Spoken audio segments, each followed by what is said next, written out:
നമസ്കാരം. ഹീറോ മോട്ടോകോർപ്പിന്റെ വീടാന്ന് പറഞ്ഞ electric scooter ഓടിക്കൊണ്ടിരിക്കുന്ന സമയത്ത് എലോവിയിൽ തനിയെ പൊട്ടി ആക്സിഡന്റായി സജീവേട്ടൻ മരണപ്പെട്ടതുമായി ബന്ധപ്പെട്ട് ഒരുപാട് വീഡിയോകൾ നമ്മൾ ഈ ചാനലിൽ ചെയ്തിട്ടുണ്ട്. പലരും ഇപ്പോഴും ഈ സംഭവത്തിന്റെ ലേറ്റസ്റ്റ് അപ്ഡേറ്റ് എന്തൊക്കെയാണെന്ന് ചോദിക്കുന്നത് കൊണ്ടാണ് ഞാൻ ഈ വീഡിയോ ചെയ്യുന്നത് കേട്ടോ. മരണപ്പെട്ട സജീവേട്ടന്റെ മകളുടെ ഭർത്താവ് അശ്വിൻ നമ്മളോട് സംസാരിക്കും. അതിന്റെ മുമ്പ് ഒന്ന് രണ്ട് കാര്യങ്ങൾ എനിക്ക് നിങ്ങളോട് സംസാരിക്കാനുണ്ട്. കുറച്ച് വൈകിട്ടാണെങ്കിലും റിപ്പോർട്ടർ ചാനൽ മാത്രമാണ് സജീവേട്ടന്റെ കുടുംബത്തിന്റെ കൂടെ നിന്ന് ഈ ഒരു സംഭവത്തിൽ സപ്പോർട്ട് ചെയ്തത്. ഒരുപാട് നന്ദി അറിയിക്കുന്നു. മറ്റ് പ്രമുഖ മാധ്യമങ്ങളൊന്നും ഇതുവരെ ഈ സംഭവം റിപ്പോർട്ട് ചെയ്തിട്ടില്ല. പക്ഷേ ചില മാധ്യമങ്ങൾ കമ്പനിയുടെ പേര് പറയാതെ റിപ്പോർട്ട് ചെയ്തിട്ടുണ്ടായിരുന്നു.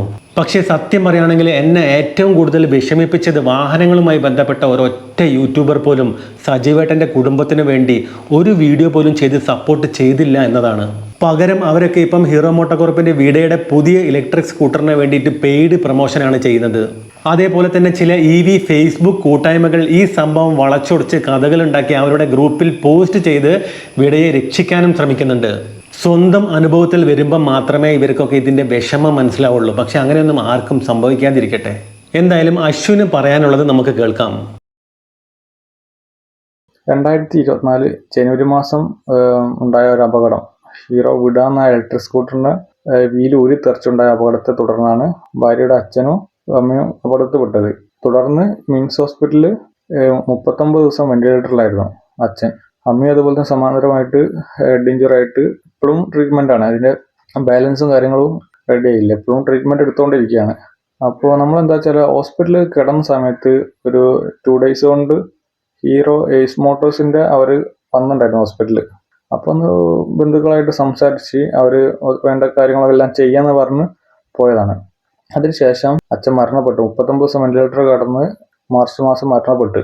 എന്നിട്ട് അവർ ഇതുവരെ വിളിച്ച് നോക്കുകയോ കാര്യമായിട്ടുള്ള ഒന്നും ചെയ്തതുമില്ല. ഒന്ന് അറ്റ്ലീസ്റ്റ് ഒന്ന് വിളിച്ച് കുടുംബത്തെ സമാധാനിപ്പിക്കാന്നുള്ള ആ ഒരു ഇതുപോലും അവർ ചെയ്തില്ല. അവർ തെറ്റവർ ബോധ്യപ്പെട്ടിട്ടുണ്ടെങ്കിലും അത് അംഗീകരിക്കാനുള്ള മനസ്സ് അവർക്ക് ഉണ്ടായില്ല.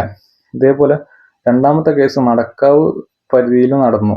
ആ കേസ് ഉണ്ടായപ്പോൾ അവരെന്താ ചെയ്തത് വെച്ചാൽ വെഹിക്കിള് ആ കസ്റ്റമറിൽ നിന്ന് പെട്ടെന്ന് തന്നെ എടുത്ത് കൊണ്ടുപോകാനുള്ള പരിപാടിയായിരുന്നു ഷോറൂമിലേക്ക്. ഈ സെയിം ഇൻസിഡൻറ്റ്, അതായത് വീല് അബന്ന് ഊരിപ്പോയ സെയിം സാധനം അവർ കണ്ട്. അപ്പോൾ ഈ കസ്റ്റമറിൽ നിന്ന് വണ്ടി കൊണ്ടുപോകാൻ പോകുന്ന സമയത്താണ് നമ്മുടെ ഈ അണ്ടർസ്റ്റാർ എന്നുള്ളൊരു യൂട്യൂബർ ഉണ്ട്, ഷാംബ്രോ. പുള്ളിയാണ് ഈ വീഡിയോ വീണ്ടും ജനങ്ങളിലേക്ക് എത്തിക്കണേ. കാരണം ഇല്ലെങ്കിൽ ഇത് ഒറ്റപ്പെട്ട കേസ് പോലെ ആയിട്ട് വരും. ഒറ്റപ്പെട്ട കേസല്ല, 2 കേസ് അവിടെ നമ്മുടെ മുന്നിലുണ്ട്.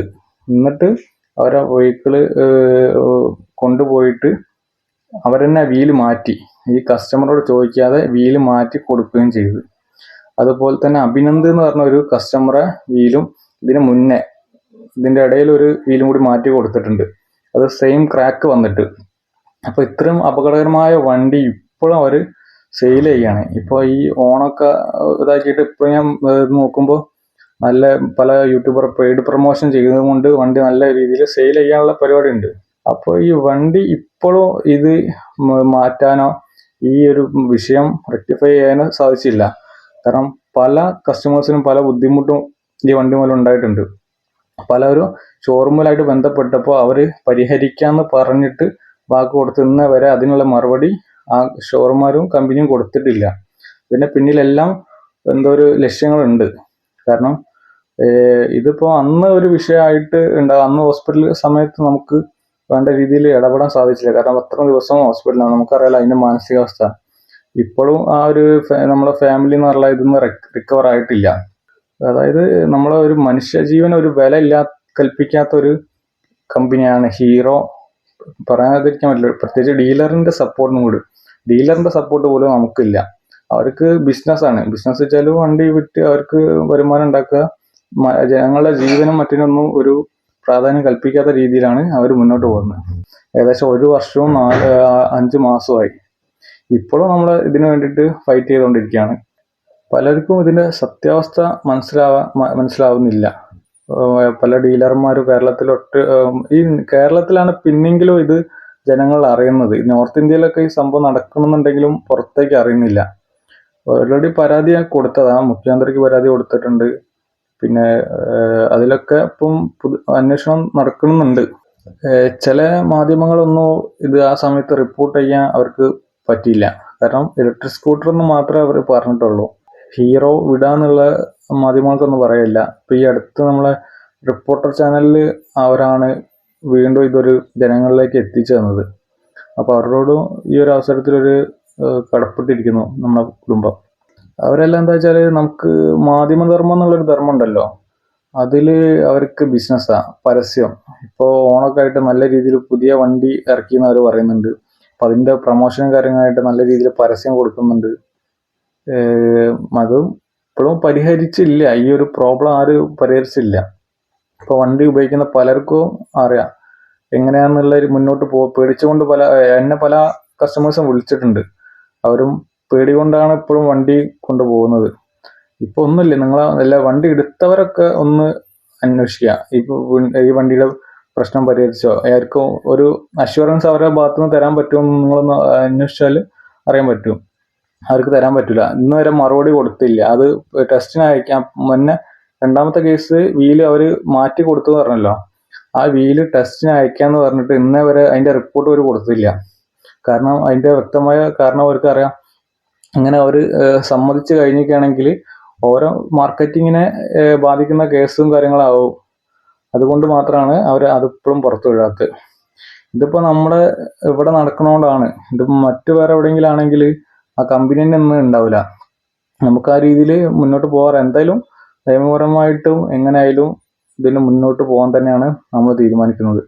അപ്പോൾ ഇത് മറ്റുള്ളവർക്ക് അറിയിക്കാന്ന് വെച്ചാൽ, എന്തുകൊണ്ടാണ് ഞാനിപ്പോൾ ഇങ്ങനെ പറയാൻ കാരണം എന്ന് വെച്ചാൽ, വണ്ടി എടുത്ത കുറേ കുടുംബങ്ങളുണ്ട്. അവരും ഈ നമ്മുടെ അവസ്ഥയിലേക്ക് പോരുത്.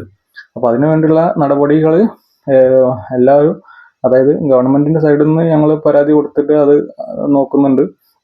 അതുപോലെ തന്നെ നിങ്ങൾ ഒരു പരാതിയായിട്ട് പോകുന്നതായിരിക്കും കുറച്ചും കൂടി അനുയോജ്യം.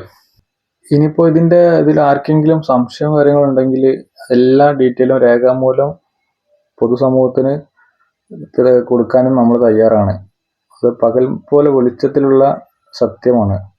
ഇനിയിപ്പോൾ 2-3 ദിവസമായിട്ട് യൂട്യൂബിൽ നോക്കുമ്പോൾ നമ്മുടെ പുതിയ പെയ്ഡ് പ്രൊമോഷനുകളാണ് കമ്പനീൻ്റെ സൈഡിൽ നിന്ന്. പ്രൊമോഷൻ ചെയ്യുന്ന ചില യൂട്യൂബേഴ്സിന് അവർക്ക് ചിലപ്പം വരുമാനമായിരിക്കാം. പക്ഷെ അതുപോലെ അല്ലല്ലോ നമുക്ക് ഒരു ജീവൻ്റെ വില. അത് പണം കൊടുത്താലൊന്നും നമുക്ക് തിരിച്ചു കിട്ടുന്ന ഒരു സംഗതിയല്ല. അതായത് സത്യം എന്താണെന്ന് നിങ്ങളെല്ലാവരും ഒന്ന് ബോധ്യപ്പെടേണ്ട എന്നൊരു ഉത്തരവാദിത്വം കൂടിയാണ്. ചില കമൻറ്റുകളൊക്കെ നമ്മൾ വായിക്കുമ്പോൾ തോന്നും, ഇതിപ്പോൾ നമുക്ക് വന്നു കഴിഞ്ഞാലല്ല അതിൻ്റെ ബുദ്ധിമുട്ട് അറിയുള്ളൂ, മറ്റുള്ളവർക്ക് വന്നാൽ അതിൻ്റെ ഇത് അറിയില്ല. എന്നാലും എല്ലാവരും ഒരു 90% ആളുകളും നല്ല രീതിയിൽ സപ്പോർട്ടുണ്ട്. അവർക്ക് അറിയാം സത്യം എന്താണെന്നുള്ളത്. എന്തായാലും കേസ് നടന്നുകൊണ്ടിരിക്കുകയാണ്. സത്യം നമ്മുടെ ഭാഗത്തായതുകൊണ്ടും എല്ലാ തെളിവുകളും നമ്മുടെ കയ്യിൽ ഉള്ളത് കൊണ്ടും തീർച്ചയായും നീതി നമുക്ക് ലഭിക്കുമെന്നുള്ള കാര്യത്തിൽ യാതൊരു സംശയവുമില്ല. ഉറച്ചു വിശ്വസിക്കുന്നു.